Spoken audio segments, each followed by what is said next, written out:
We need to be careful here with our terminology when we say engage in a war. War implies total war. That means that the United States brings to bear the full capability of its military power against China or against whatever nation it's going to war against. To give you an example, on the Korean Peninsula, the United States is prepared to go to war to defend South Korea. We have tens of thousands of troops stationed in South Korea. With Taiwan, we don't have an alliance with Taiwan. We don't have a military relationship. We don't have tens of thousands of troops, stationed on Taiwan who train actively with the Taiwanese military to defend Taiwan. I don't think the United States is prepared to go to war to defend Taiwan. And if they were, the only thing that we could bring to bear is nuclear weapons. And that's insanity. If the United States were to use nuclear weapons to defend Taiwan, one would imagine that China would use nuclear weapons to respond. And I don't think the United States is willing to sacrifice itself and the world in defense of Taiwan. So I would say that I would give it a 3 out of 10.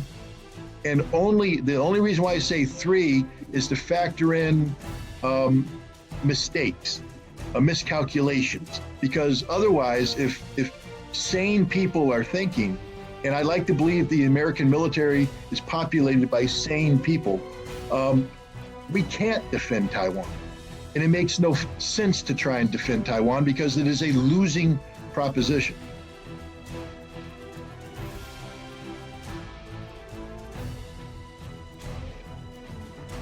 There's a difference between politicians posturing and turning that into real policy. During the Cold War, we were 100% focused as a nation on being a superpower. We spent an awful lot of money on this. We structured our military to back this up. Today, our military is not geared toward a confrontation with China. Because if you're going to have clarity, strategic clarity with China and say, we're going to defend Taiwan, then you have to have the military means to back this up, or otherwise you're just an empty suit. We don't have the military means to back this up right now. So we would have to completely restructure our military, and we would have to have a defensive relationship with Taiwan that allowed for the movement of American troops from the continental United States to Taiwan in a rapid fashion, meaning we'd have to fly in troops. This means a permanent military presence in Taiwan.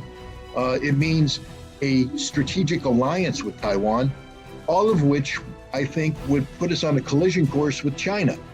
And then, the military-industrial complex is always willing to take American taxpayer money and build weapons. That's what they live for.